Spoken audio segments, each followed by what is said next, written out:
Bonjour et bienvenue dans un nouvel épisode de Sois sage et parle fort, le podcast pour oser, se changer, ne plus se conformer, se cultiver, rire je l'espère, parfois pleurer aussi peut-être, débattre de sujets et anecdotes variées. Je suis Marie et comme vous le savez, j'ai décidé d'arrêter d'être trop sage et de parler fort de ce que j'ai envie. Je vous retrouve aujourd'hui pour la seconde partie de l'épisode sur le confinement, que vous avez peut-être déjà écouté. Si ce n'est pas le cas, je vous invite à le faire. Sinon, vous risquez de ne pas forcément comprendre le sens de ce deuxième épisode. Vous avez été nombreux à me faire des retours plutôt positifs. Vous avez aussi été certains à poindre du doigt que j'avais été particulièrement critique. Je vous l'accorde. Je pense que la dérision et l'humour un peu noir sont ma marque de fabrique et m'aident aussi à me convaincre moi-même de ce que je sais être vrai et de ce dont j'ai besoin de répéter pour pouvoir l'appliquer aussi. C'est peut-être ma faiblesse, c'est d'être très passionnée dans tout ce que je fais et dans tout ce que je dis, manquant parfois peut-être un peu de douceur et de bienveillance envers les autres, parce qu'en réalité c'est envers moi-même que je manque de bienveillance. Je voulais donc vraiment vous dire que si la partie 1 sur le confinement vous a peut-être offensé à certains moments, sachez que ce n'était en aucun cas une critique, mais bien un moyen pour moi de déballer tout ce que j'avais sur le cœur aussi. Bref, je vais tenter d'être plus douce peut-être pour cette deuxième partie. Je vais d'abord commencer sur quelques faits scientifiques intéressants en rapport avec les effets somatiques de l'isolement. Une équipe de chercheurs de l'Université de Toronto a mené une étude sur des souris, publiée dans le journal eLife. La procédure était assez simple. 57 souris ont été testées pendant 7 semaines. 29 d'entre elles étaient isolées seules et 28 restaient en groupe. Au fil des semaines, elles ont été testées afin de mesurer leur anxiété et éventuellement leur comportement dépressif. Une fois le test terminé, les cerveaux des souris ont été examinés pour observer s'il y avait des différences entre avant cet isolement volontaire de certaines souris et après. Le premier changement super intéressant, c'est que les souris qui ont été isolées présentaient un niveau bien supérieur d'anxiété comparé à celles qui étaient restées en groupe. Et autre point intéressant, elles avaient tendance à manger plus. Un comportement finalement similaire à celui qu'on retrouve chez les humains, adultes je précise, puisque les enfants, je pense, ont cette faculté naturelle à plus s'écouter en matière d'alimentation. Et les souris qui étaient isolées semblaient être moins à la recherche de plaisir et de distraction, comme dans les cas de dépression chez les humains. Les chercheurs ont étudié plus attentivement au niveau moléculaire ce qui se passait dans leur cerveau de petites souris. Du coup, les chercheurs ont observé un peu plus attentivement la zone centrale de récompense du cerveau, qui est appelée aussi noyau codé du Raffet, et ils ont aussi observé les cellules qui sont responsables du plaisir, à savoir les neurones 5-HT. Bilan de l'étude, les neurones qui ont été étudiés chez les souris isolées réagissaient moins bien aux différentes stimulations, par exemple des expositions à de la lumière ou lorsqu'on leur présentait de l'alimentation, etc. C'est comme si leurs neurones étaient un peu endormis, les messages des neurotransmetteurs étaient plus lents. On appelle ça l'hyperpolarisation. Alors, restez accrochés, j'ai mis beaucoup de temps à le comprendre en lisant les articles et j'ai essayé de le rendre un petit peu plus accessible.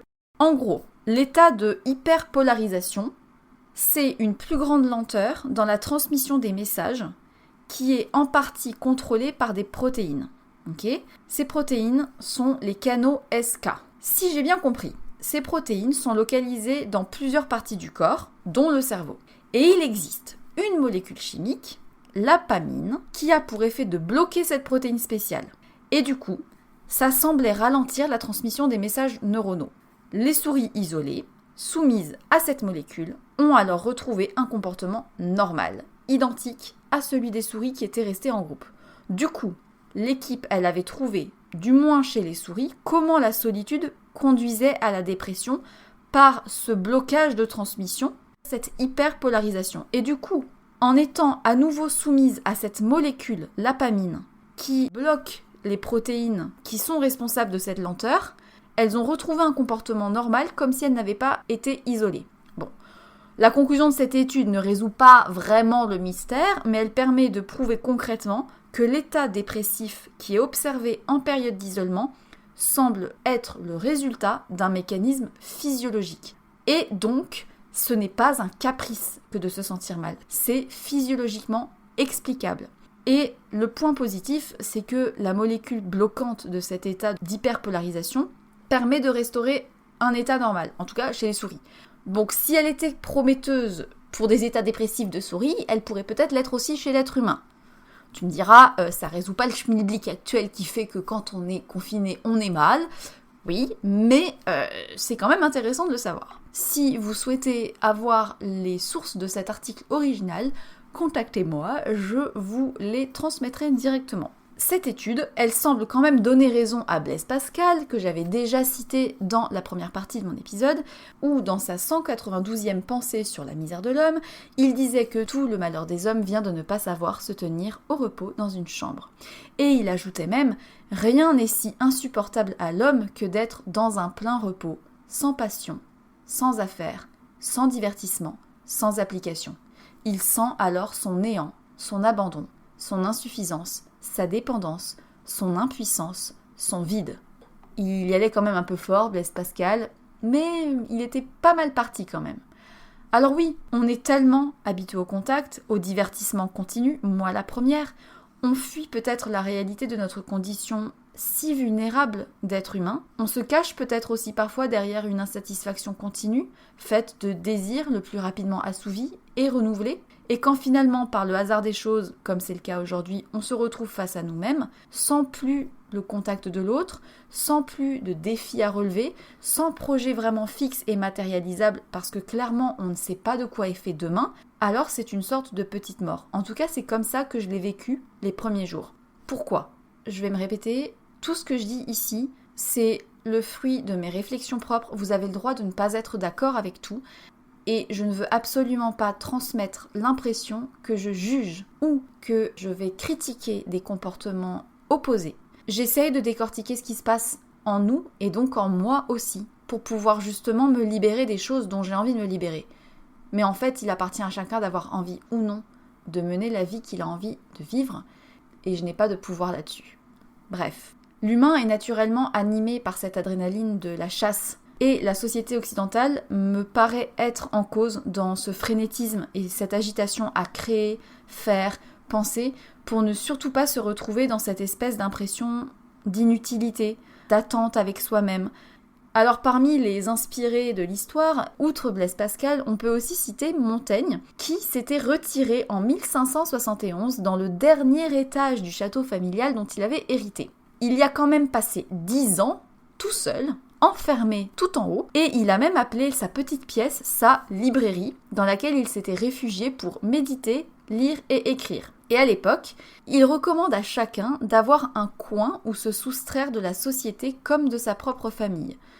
Alors c'est difficile, certes, et peut-être que vous penserez qu'il n'avait pas toute sa tête, mais pourtant cet enfermement volontaire ne peut avoir un intérêt que s'il s'accompagne d'un travail sur soi. Il disait « La solitude que j'aime, ce n'est principalement que ramener à moi mes affections et mes pensées. » Et pour aller plus loin, j'oserais même dire que c'est en acceptant d'être avec soi-même, seul, que je peux envisager de m'occuper ensuite du reste du monde et de me mêler aux autres. Alors oui, la solitude est extrêmement désagréable, mais je pense qu'elle peut devenir agréable, voire enrichissante, si on décide qu'elle le soit.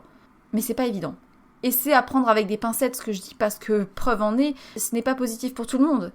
L'écrivain et dramaturge Stefan Zweig, qui s'est inspiré de Montaigne et s'est dit qu'il allait faire pareil, s'est exilé à Petropolis, en plein milieu de la Seconde Guerre mondiale, histoire de prendre un peu du recul et d'éviter de finir mitraillé, bref peut-être. Par contre, pour le coup, ça ne lui a clairement pas réussi, puisqu'il a fini par se suicider en 1942. Je ne vous souhaite évidemment pas de procéder à la même issue, sinon on serait tous mal barrés. Tout ça pour dire que solitude, oui, non, peut-être, je ne sais pas. La seule chose, c'est qu'aujourd'hui, je n'ai pas trop le choix que de me couper des autres au maximum, du moins physiquement, si je veux éviter de risquer de contaminer d'autres personnes ou d'être moi-même contaminée. J'ai aussi lu au travers d'un témoignage d'un psychiatre qui était interviewé sur le sujet du confinement, etc. Et il donnait quelques pistes de conseils pour faire face à cette expérience. À l'heure où je vous parle, effectivement, ça fait déjà plusieurs semaines qu'on est confiné. Ça fait aussi déjà 2 semaines et demie que j'ai enregistré la première partie de l'épisode du confinement. Donc j'ai eu le temps de cogiter encore quelques jours de plus. Donc forcément, j'aurais peut-être pas les mêmes façons de parler qu'il y a 3 semaines. Donc ce psychiatre était interviewé sur le sujet et il donnait des conseils pour aborder de manière plus aisée cette période. Il conseillait d'abord de ne pas se laisser submerger par les émotions, et pour ça nécessite quand même quelques précautions, à savoir de vérifier les informations qui nous parviennent, de se tenir informé mais de manière fiable. Je le disais déjà dans la première partie, de trier les comptes sur les réseaux sociaux, de trouver des choses inspirantes, de s'informer sur d'autres sources de contenu, d'éviter de relayer des fake news aussi quand on reçoit des informations ou des partages par des personnes. Mis à part des sources fiables, évitez de faire pareil et de faire le relais d'informations dont vous n'êtes pas certain, parce qu'au final ça ne sert à rien, à part angoisser les gens qui vont les recevoir évidemment et de les transmettre à plein de personnes. Un autre de ces conseils, c'était d'avoir recours à des méthodes issues des thérapies comportementales et cognitives. J'en ai parlé aussi dans la première partie, à savoir de prendre du recul sur nos pensées. Vu qu'on a le temps, ça peut ne pas faire de mal, et faire la part des choses entre ce qu'on ressent et les pensées automatiques qui viennent et qui sautent dans tous les sens dans notre tête. Les idées qui s'imposent en nous d'un coup et essayer de les changer, d'avoir une situation X, d'avoir une émotion d'anxiété parce que on n'a rien fait de la journée, parce qu'on est coupé du monde, parce qu'on se sent seul, etc. Et essayer de changer la pensée par quelque chose de différent. J'ai mangé toute la tablette de chocolat, première réaction, je suis énorme, je suis nulle, je suis une ratée, pensée alternative. Ok, c'est pas grave, il y en a plus, il y en a encore en magasin, et puis je ne vais pas enfler et prendre 10 kilos, je ne suis pas pour autant nulle, et manger toute la plaquette de chocolat ne remet pas en question le fait que je sois quelqu'un de bien. Je donne cet exemple-là parce que c'est quelque chose qui revient souvent sur les réseaux, le côté j'ai trop mangé, j'ai pas assez mangé, bref. Je me sers de cet exemple, mais adaptez-le à votre sauce. Une autre de ces recommandations était de faire preuve de bienveillance et de douceur envers nous-mêmes, mais aussi envers les autres. Je sais que j'ai beaucoup de progrès à faire sur ce point. Peut-être que les autres ne font pas ce que vous pensez être bien. Peut-être que ton voisin en bas de ton immeuble, il sort toutes les demi-heures pour aller dire bonjour à la voisine et acheter un paquet de pâtes s'il en reste. Je pense que c'est pas l'heure de critiquer. Et encore une fois, si vous avez estimé que j'étais dans une critique lors de ma première partie, peut-être que vous avez mal compris le sens de cet épisode et la volonté que j'avais mis dans les mots que j'ai choisis. Bref, je pense qu'on a tous une vie différente, on a des priorités uniques et une capacité à cerner les choses qui varient énormément. On est tous inégaux dans cette situation. Il y en a qui travaillent, il y en a qui ne travaillent pas, il y en a qui ont des enfants, il y en a qui en ont pas, il y en a qui vivent dans un 45 mètres carrés, d'autres qui vivent à la campagne. On n'a pas du tout les mêmes vies, donc les comportements des uns et des autres ne peuvent pas être comparables et surtout on ne connaît pas la vie de chacun et ce qui se passe dans leur tête. Pensons par exemple aux personnes qui souffrent de troubles mentaux, qui sont peut-être dans une terrible angoisse liée à l'enfermement, qui auraient peut-être des idées suicidaires à l'idée de rester cloîtrés.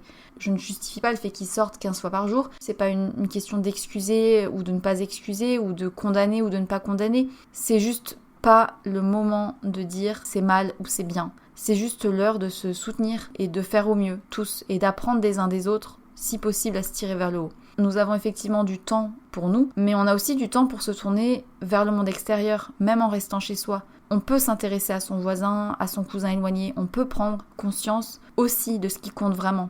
Et la situation exceptionnelle dans laquelle on se trouve tous, évidemment ça me perturbe, comme vous sûrement en fait. C'est juste inédit, c'est incroyable, j'ai plus du tout de repères, et pourtant, étrangement, je ne me suis jamais autant sentie présente et vivante. Et je pense vraiment qu'on peut transformer cette sensation de perte de repères en quelque chose de positif. Je pense qu'il s'agit de construire quelque chose à partir de ce qu'on vit tous, en fait. Et c'est là que j'en viens au conseil suivant dont le psychiatre parlait, c'était de privilégier le positif, chaque jour un peu. C'est des détails, je dis pas qu'il faut sauter de joie dès qu'on voit un rayon de soleil, mais ça commence par des détails dès le matin parce que de toute manière, j'arrive plus à me projeter plus loin que dans une semaine. Déjà, demain, c'est déjà compliqué d'y voir clair. Du coup, autant que je reste concentrée sur ce qui se passe tout de suite, parce que sinon, j'ai pas de réponse en fait, je n'ai pas les éléments pour savoir ce qui se passera dans une semaine. Et je ne peux pas non plus savoir si dans une semaine, quelqu'un va me dire, en fait, je vais à l'hôpital parce que j'ai le coronavirus. Je ne peux pas le savoir. Et ça, moi personnellement, ça m'inquiétait au début, mais pas maintenant parce que j'ai décidé de ne même pas m'intéresser à ce qui se passe demain. Dans la continuité de ce conseil sur le privilégier et le positif, je dirais que si on peut se tourner vers les autres et aider les autres à notre manière, sous quelque forme que ce soit, ça fait du bien. Alors oui, soutenons-nous, soutenons le corps médical, pas pour les ériger en héros, je ne pense pas que c'est ce qu'ils attendent, mais pour leur être reconnaissants d'avoir choisi comme vocation de soigner les autres. L'entraide et le soutien actuellement, je pense, doivent devenir une priorité. Restons solidaires avec ceux qui nous entourent en proposant notre aide si possible et si on a la capacité à le faire. Pour les personnes qui sont parents, je ne suis pas du tout la plus experte, mais je suppose qu'il vaut mieux essayer de trouver les mots justes et les mots clairs et honnêtes. Les enfants sont des éponges et ils ont le droit d'avoir la vérité. Ils ont aussi la force d'être très créatifs et plein de joie, à condition qu'on leur laisse exprimer aussi leurs doutes et leurs inquiétudes. En tout cas, c'est ce en quoi je crois. Puis enfin, évidemment, le même conseil que ce que tout le monde répète, garder une routine quotidienne. Oui, bon, ok, d'accord, ça on l'a entendu 15 fois, je vais pas le répéter. Garder des petits repères dans sa journée, ça aide quand même à maintenir une certaine santé mentale. Enfin, personnellement, c'est mon cas. Garder des horaires normales de réveil et de coucher, manger à heure comme d'habitude, intégrer des petits objectifs simples, non pas pour cocher une liste de productivité, mais juste pour savoir que j'ai ces choses-là que j'ai envie de faire et je les ai faites, et puis voilà, et puis si je les ai pas faites, c'est pas grave, je les ferai demain.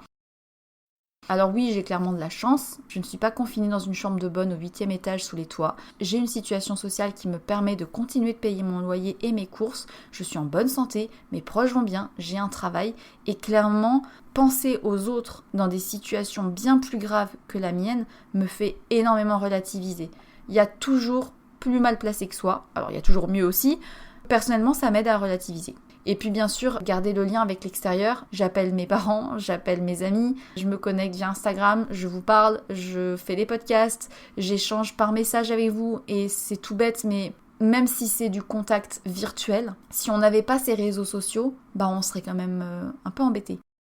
Et si vous êtes quelqu'un qui soigne, que vous êtes infirmier, médecin, aide-soignante, etc., je ne suis pas non plus la mieux placée, mais j'ai pu recueillir quelques témoignages d'entre vous, notamment d'une personne. Elle est psychomotricienne dans une structure d'accueil pour les personnes qui souffrent de troubles psychiques. Et les cadres de sa structure ont volontairement choisi de la placer, elle, comme d'autres de son équipe, en confinement et de ne plus venir travailler, afin d'être certain qu'ils auraient du personnel non contaminé, entre guillemets, de réserve, s'il advenait que le personnel en place était touché par le Covid-19. Et du coup, elle m'a envoyé un mail en m'expliquant qu'elle se sentait très frustrée d'être mise de côté, qu'elle avait vraiment un sentiment d'impuissance très violent, alors même qu'elle a décidé de vouer son quotidien à aider les autres. Mais elle m'a aussi expliqué que oui, elle se sentait fière de savoir qu'elle se préservait pour la santé de ses patients et finalement, elle retrouvait du temps, même seule, pour prendre soin d'elle.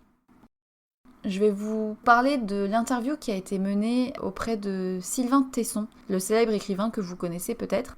J'ai trouvé ces observations très intéressantes. J'avais du coup envie de vous partager les choses que j'ai pu lire venant de lui.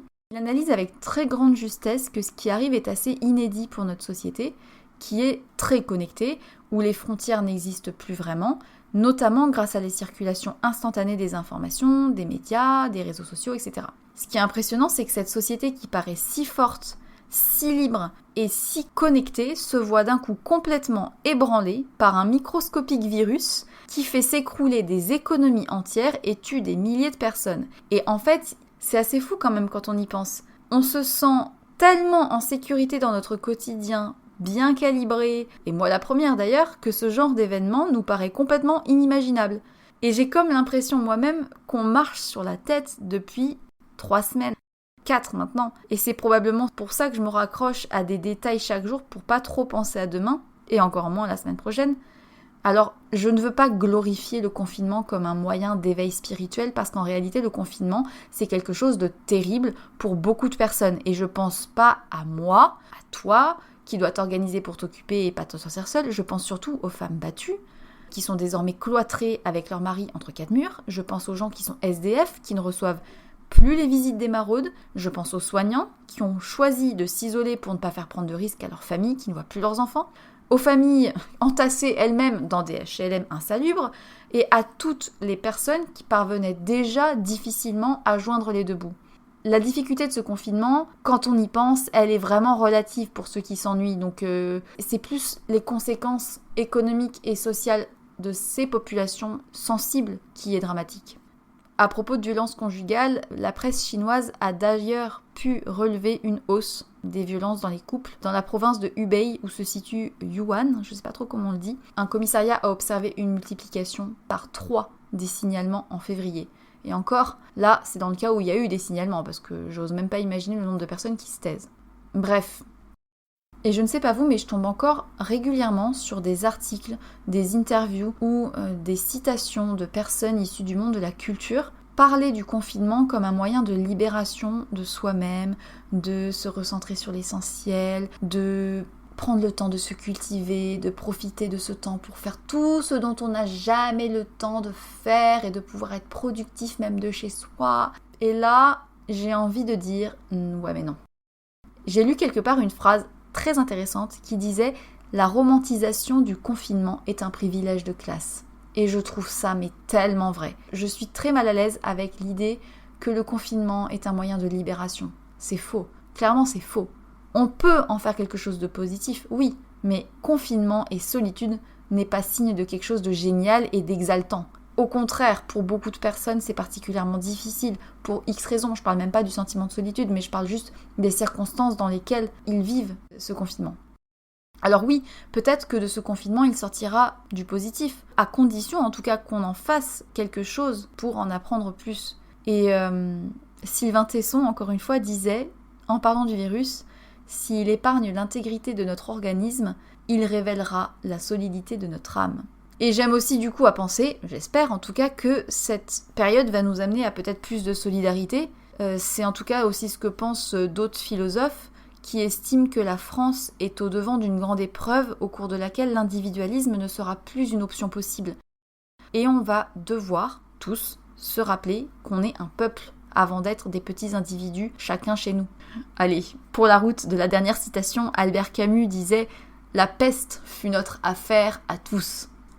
Alors peut-être que le fait d'être seul chez nous, isolé et face à des nouvelles règles de vie, avec cette peur générale, oui, ça aura peut-être des conséquences pour longtemps. Et comme précédemment expliqué, toutes les études scientifiques attestent que les symptômes post-traumatiques apparaissent au bout de 10 jours. On n'en est qu'au début, on a déjà dépassé les 10 jours depuis un bout de temps. Pour l'instant, ça va, on tient le bon bout, on tient encore. En tout cas, on ne sait pas quand ça finira, donc je pense qu'il faut faire le dos rond. Du côté des conséquences sur ce confinement, dans l'étude du Lancet dont j'avais parlé dans la partie 1, on peut notamment apprendre que certaines personnes ont mis plusieurs mois avant de reprendre une vie normale. Lors de l'épidémie du SRAS, par exemple, 56% des personnes qui étaient sorties du confinement continuaient d'éviter les gens qui toussent, ce qui est assez drôle. Et 21% d'entre elles continuaient d'éviter les lieux publics. Bon, je pense qu'on peut s'attendre à quelque chose d'assez similaire ici. Je pense aussi à quelque chose, c'est que on a une formidable capacité d'adaptation. Moi, la première, je me suis vue m'adapter mieux que ce que je pensais, mieux que ce que je le craignais en fait. Et preuve en est, un psychiatre, Neil Greenberg, estime d'ailleurs que le fait que tout un pays et même plusieurs vivent la même expérience en même temps, ça aide en fait à se sentir un peu plus solide. Et du coup, de savoir que tout le monde à côté de nous est obligé de faire la même chose, je trouve que c'est peut-être plus facile à vivre. En tout cas, c'est comme ça que je le vois. Maintenant que j'ai commencé à parler depuis un petit moment, je vous avais demandé sur Instagram de m'envoyer, pour ceux qui le souhaitent, vos témoignages et votre vécu du confinement, parce que finalement, je parlais en mon nom jusqu'à présent, et puis je connais pas ce qui se passe dans la tête de chacun, donc si ça se trouve, je me plante complètement en disant que c'est hyper anxiogène. Peut-être qu'il y a plein de personnes qui le vivent hyper bien, et au contraire, peut-être que je le vis super bien par rapport à des personnes qui le vivent super mal. Bref, du coup, je vous avais demandé votre point de vue, et vous avez été nombreux à m'envoyer votre témoignage, donc déjà merci. Et donc, je vais vous relater certains passages de ce que j'ai pu recevoir. Je trouvais ça intéressant de pouvoir entendre la vision des choses d'autres personnes. J'ai reçu notamment le message d'une jeune femme qui est restée coincée chez ses parents le week-end de l'annonce du confinement et elle a décidé de rester chez eux plutôt que de remonter à Paris. Et elle écrivait dans son mail que depuis le début, elle se retrouve obligée à réapprendre à vivre avec ses parents. Elle télétravaille de chez eux, dans la maison qui fut celle de son enfance. Elle a des réunions qui tombent au milieu de la pause déjeuner, alors qu'ils l'attendent pour déjeuner du coup. Mais elle arrive quand même à garder des moments seuls pour elle, où finalement elle se confine dans sa chambre, parce que finalement elle se rend compte qu'elle n'a plus l'habitude de vivre avec eux. Puis j'ai aussi reçu des témoignages plus poignants de 2 enseignantes, l'une en école primaire, l'autre en collège, et ce sont aussi les premières à faire face à une montagne de travail inimaginable. Alors pour les parents qui se sentent en colère contre l'enseignement ou désarmés face à l'immensité de travail qu'ils ont l'impression de devoir donner à leurs enfants, rassurez-vous, dites-vous que les profs derrière sont dans un état catastrophique aussi. Les profs sont en effet dans la mouise jusqu'au cou, et c'est peu dire. Caroline, de qui j'ai reçu le témoignage, elle est professeure dans un collège et elle est complètement dépassée. Elle raconte qu'elle n'a jamais autant été occupée, même quand elle passait le concours, et quand elle entend le ministre dire aux élèves et aux profs qu'ils pourraient peut-être rattraper les cours sur les vacances d'été, elle se sent juste révoltée. Parce que oui, elle ne fait que travailler et elle passe au moins 8 heures par jour minimum, les yeux rivés sur son ordinateur, avec des devoirs qui arrivent de partout, des appels de parents énervés qui lui reprochent de donner trop de travail, des parents qui sont stressés parce qu'ils ne peuvent même pas se connecter à la plateforme, alors qu'elle non plus, elle n'arrive même pas à se connecter parce que ça ne marche pas. Donc elle fait comme elle peut, mais en tout cas, elle essaye de les rassurer en disant que de toute manière, ils le rattraperont de retard, c'est pas grave. J'ai aussi reçu le message de cette psychomotricienne qui doit se confiner chez elle pour être disponible à tout moment. Finalement, elle le vit plutôt bien ce confinement. Elle a mis en place une routine flexible, c'est-à-dire qu'elle fait apparemment du sport le matin, soit du yoga, soit du body balance ou alors un peu de HIIT pour se défouler, pour mettre son corps en mouvement, pour justement gérer un peu cette anxiété qu'elle a en elle. Et puis elle prend aussi du temps pour bouquiner, elle cuisine beaucoup, elle regarde des films, elle travaille aussi pour la reprise, pour mettre en place des groupes d'échange auprès des patients, voilà. Donc elle profite quand même de son temps pour prendre soin d'elle et pour réfléchir à demain quand tout ça sera fini. Et je trouve que c'est une belle manière de le vivre. J'ai aussi reçu un autre témoignage d'une jeune femme qui s'appelle Yasmine, qui me raconte à quel point elle prend conscience de la chance d'avoir un toit, parce que pour des raisons professionnelles qui étaient liées à des déplacements très fréquents, elle avait décidé de sous-louer son appartement en septembre dernier pour une durée de 6 mois. Elle se disait que c'était pas grave, que ça lui permettait de rentabiliser son appartement à Paris, parce que de toute manière, elle était pendant 6 mois sans logement fixe. Elle était un coup à l'hôtel, un coup en semaine chez des amis, un coup machin. Et depuis quelques mois, elle a retrouvé un appartement fixe.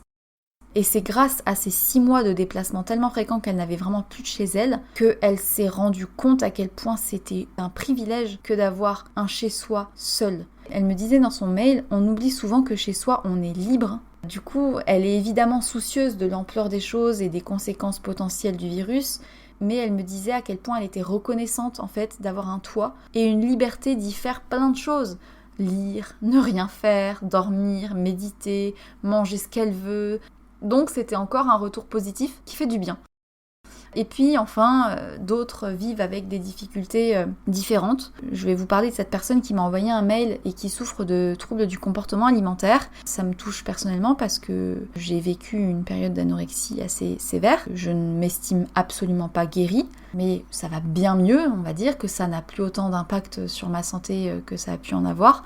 On va dire que les derniers soucis sont de l'ordre de ce que je peux penser vis-à-vis de moi-même, mais encore une fois, c'est un travail de longue haleine qui prend du temps. Mais voilà, cette personne m'a envoyé un mail pour me dire que elle, dans son cas, c'est un peu difficile parce qu'elle a toujours été hyper active, elle a toujours été débordée, et du coup, aujourd'hui, elle est toute seule dans son logement, elle est avec son fils, et elle me disait que le confinement avec elle-même n'était pas un problème parce qu'elle se considère plutôt comme asociale, que finalement, elle essaye de s'appliquer à bien manger, même si le trouble alimentaire revient en force et lui demande de se restreindre. Son seul souci principal, c'est qu'elle ne peut plus se rendre en hôpital de jour, là où elle a ses consultations, et qu'elle considère un peu comme sa bouée dont elle a besoin pour continuer d'avancer, on va dire. Elle m'a envoyé ce message en me disant qu'elle se levait chaque jour à la même heure, qu'elle lisait des livres avec son petit garçon, qu'ils pouvaient rester en pyjama toute la journée s'ils avaient envie. Et elle me disait aussi qu'effectivement les réseaux sociaux, elle évitait un peu parce qu'Instagram était assez culpabilisant pour elle. Preuve en est que ça touche aussi des personnes, ce genre de messages. C'était les petits témoignages que j'ai reçus, en tout cas quelques-uns que je voulais vous partager. Ça fait toujours du bien de savoir un peu ce qui se passe ailleurs. En continuant mes petites recherches, j'ai appris que dans un confinement, on vivait tous 5 étapes psychologiques. Je me suis sentie moins bête après parce que je les trouvais très très vraies, ces étapes, enfin, en tout cas ces phases psychologiques par lesquelles on est censé tous passer en période de confinement. Et c'était une psychologue qui les décrivait. Loin de moi de dire que c'est un passage obligatoire pour tout le monde, mais en tout cas je trouvais que c'était assez vrai, en tout cas pour ma part. Alors elle expliquait que la première phase, quand on apprend le confinement, c'est un espèce de choc, de tristesse, de colère, avec un état de surprise totale. Parce qu'on apprend qu'on va être confiné et on comprend pas, on est énervé, on est triste, enfin bref. Ça c'est la première phase. Vient ensuite la deuxième phase où on passe à une espèce d'acceptation progressive, une prise de conscience que ok d'accord, donc du coup on est enfermé, il faut rester chez soi, d'accord. Puis elle disait qu'il y avait une troisième étape de transformation, d'expérimentation et de tentative de se relever sous quelque forme que ce soit. Alors pour certains, ça va être de se lancer à cœur perdu dans un projet, pour d'autres, ça va être de se mettre à bouquiner, pour d'autres, ça va être de se mettre à méditer, pour d'autres, ça va être rien de spécial, mais juste ça va. Et puis ensuite vient la quatrième phase d'engagement, de décision d'aller de l'avant et de changer. Alors évidemment, c'est pas pour tout le monde, mais c'est une des phases possibles qui fait qu'on se met à vouloir faire quelque chose de positif. Et puis une dernière phase finale, l'assimilation, l'acceptation pour une transformation durable. Tout ça pour dire que oui, ces phases-là, on peut les appliquer et les voir un petit peu. En tout cas, les 3 premières, je les trouve assez faciles à cerner. Par contre, ce qu'il faut souligner, c'est qu'il est tout à fait possible de rester bloqué dans l'une d'entre elles. Et c'est ça qui est plus gênant, c'est quand certaines personnes restent bloquées dans l'étape du choc, restent bloquées dans l'étape du déni, ou dans l'étape de la prise de conscience, mais dans le fait de ne pas vouloir en faire quelque chose de positif et de remuer le négatif. Donc voilà, ça reste pas forcément évident pour tout le monde, encore une fois, de passer à ces étapes suivantes et d'en faire quelque chose de positif. Elle donnait aussi comme conseil de se poser des questions importantes. Elle disait que ça pouvait être intéressant de se servir de cette expérience pour se poser des questions. Elle en donnait notamment 2 ou 3, telles que quand tu regardes devant toi, vers l'avenir, quels sont les rêves ou les envies que tu as pour ta vie personnelle ou professionnelle. Deuxième question, quelles sont les choses qui te semblent indispensables pour ton avenir ? Vous avez 4 heures. Bon, si jamais vous avez des réponses, envoyez-les moi, parce que moi, j'ai pas trop trouvé pour moi ce qui est important. Mais en tout cas, ça peut être une bonne idée de réflexion sur ce vers quoi on a envie d'aller, quelle que soit la situation que l'on vit actuellement. Mais encore une fois, ce que je tiens à dire, c'est que tout le monde n'a pas la même capacité à se remettre en question, ni à affronter ses émotions. Et dans tous les cas, la seule chose à retenir, c'est que quels que soient tes ressentis actuels et les miens, on a une formidable capacité à s'adapter. Et si on lâche l'idée de s'accrocher dans des mécanismes de lutte ou dans le « il faut que » et que juste on lâche un peu, je pense que le mental et le corps s'adaptent sans problème. Preuve en est, je me suis adaptée, non sans angoisse, parce que je transmets beaucoup de positif, mais oui, clairement, il y a des jours où je me sens super mal, et c'est normal, mais globalement, je trouve que je me suis plutôt bien habituée. Alors oui, clairement, il y a des personnes pour qui cette expérience aura des conséquences, les plus minimes qui soient, je l'espère. En tout cas, à chacun de nous de travailler pour diminuer l'impact psychologique que ça peut avoir. Parce que si on lutte en permanence contre le stress, contre l'angoisse ou contre les émotions, en fait, elles reviendront de plein fouet à un autre moment. Oui, c'est sûr, faire la planche et faire le dos rond et accepter des choses que l'on n'aurait jamais fait d'habitude est difficile sur le court terme, mais sur le long terme, ce travail que je fais maintenant me sera bénéfique. Après, évidemment, voilà, ça aura des conséquences. Peut-être pas autant sur moi que sur d'autres personnes. Il y a quelque chose qui est en train de se passer. Et je trouve que c'est un peu solennel de dire ça comme ça. Mais oui, bien sûr qu'il se passe quelque chose. Preuve en est, rien que l'augmentation de la téléconsultation en psychiatrie et le nombre de téléchargements des applications de méditation et le lancement des numéros d'écoute psychologique, rien que ça, il y a un truc. Et ça n'a rien d'étonnant parce que le confinement, ça nous met dans une position inverse à tout ce que l'on avait l'habitude de faire et de vivre. On passe d'un coup à un environnement complètement réduit alors qu'on était dans une liberté totale avant. Et l'humain aime les rituels, il aime les habitudes et les changements, c'est toujours très violent. Oui, on est tous impactés. Et comme je disais, certains le sont même plus fortement que d'autres. Il faut quand même préciser qu'en France, 1 personne sur 5 souffre de troubles psychiatriques. Donc cette expérience est d'autant plus difficile pour eux parce qu'ils ne peuvent peut-être pas forcément avoir accès à leur traitement. Ils n'ont pas forcément le thérapeute à portée de main. Donc oui, il y a des personnes pour qui déjà ça reste difficile de base, donc là c'est la double peine. Et puis ça aura des conséquences sur énormément de personnes et de situations. Je ne vais pas toutes les énumérer parce que les médias nous les rabâchent tous les jours, mais on peut penser aux personnes alcooliques, aux personnes qui fument et qui ont du mal à se procurer du tabac alors que c'est une drogue, aux personnes qui sont violentes, aux personnes qui souffrent d'hyperphagie, qui sont confinées chez elles avec les placards à portée de main, à la honte du jugement, si elles vont remplir un caddie entier parce qu'elles font une crise.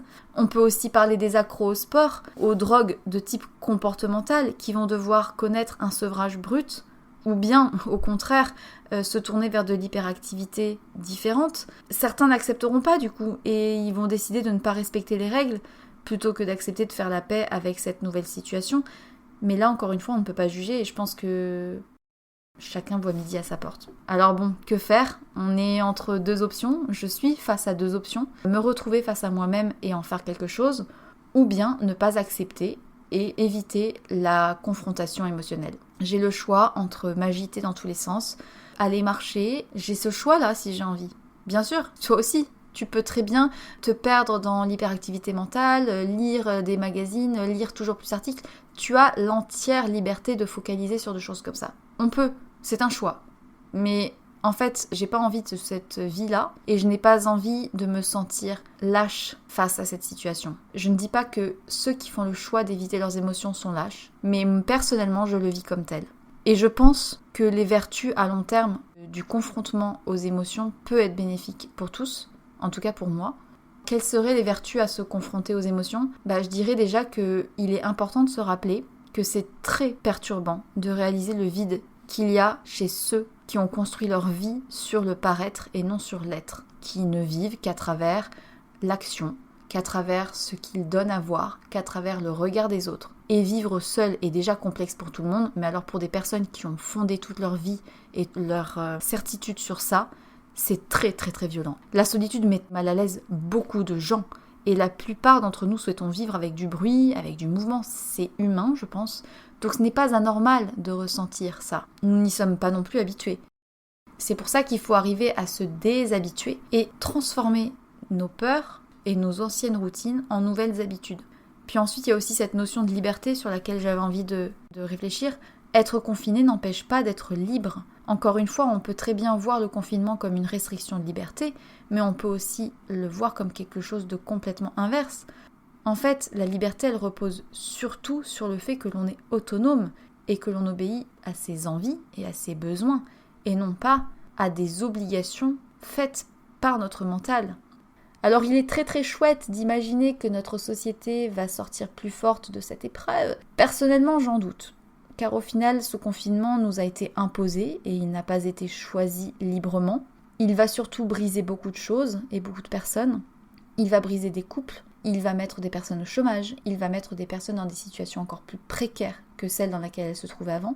On est passé d'un extrême à l'autre, une société avec du bruit, de l'hyperactivité, de l'excitation permanente, des interminables allées et venues, de l'exhibitionnisme perpétuel, à quelque chose de complètement inverse. Du silence, du calme, des limitations, de la solitude, des masques sur les visages, du gel hydroalcoolique, des yeux qui ont peur de l'autre, des regards fuyants, des rayons de supermarché vidés, des ruptures de stock, des prix qui montent, des salaires qui baissent, des incertitudes, des divorces, des bagarres, des colères, des jalousies, des disputes, de l'hyperactivité, des pleurs, des craquages, de la culpabilité. Peut-être rien de tout ça, mais en tout cas, voilà ce que certaines personnes vont vivre.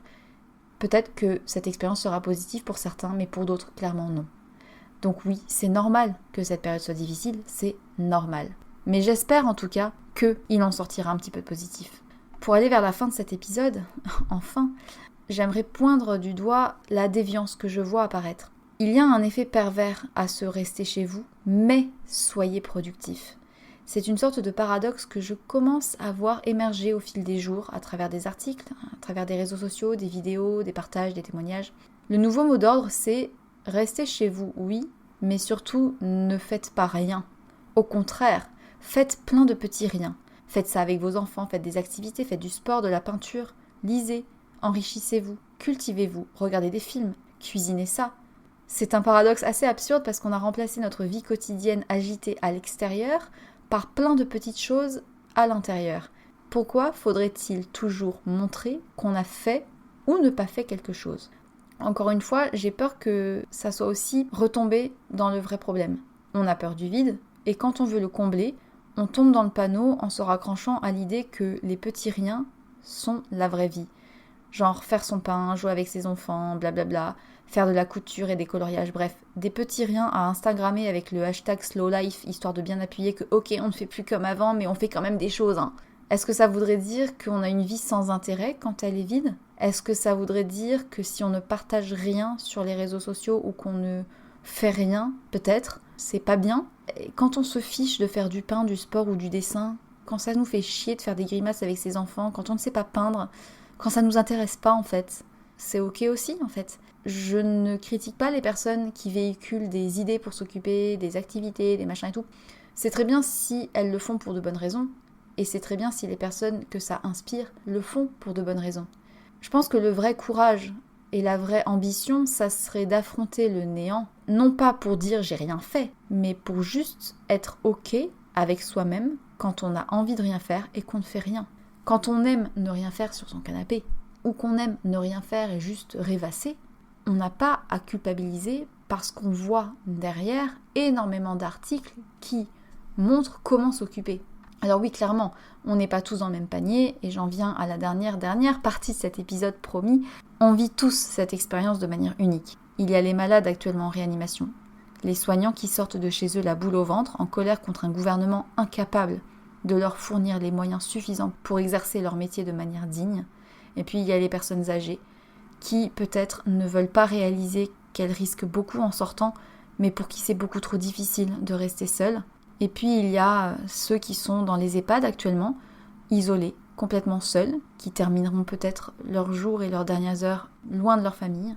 Et puis il y a aussi les salariés qui chaque jour partent affronter une cohue de citoyens plus ou moins civilisés et respectueux pour remplir des caddies de pâtes et de PQ des fois que ça devienne une denrée en or. Et puis il y a les enterrements bâclés, les familles éloignées par les continents qui espèrent pouvoir retrouver leurs proches bientôt, enfin bref.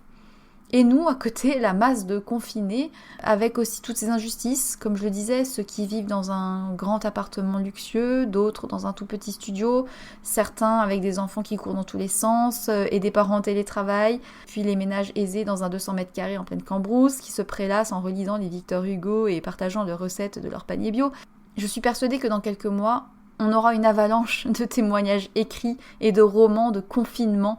J'en suis sûre, je le vois d'ici. On va avoir encore des gens qui vont se faire un fric pas possible sur leurs témoignages, mais bon bref.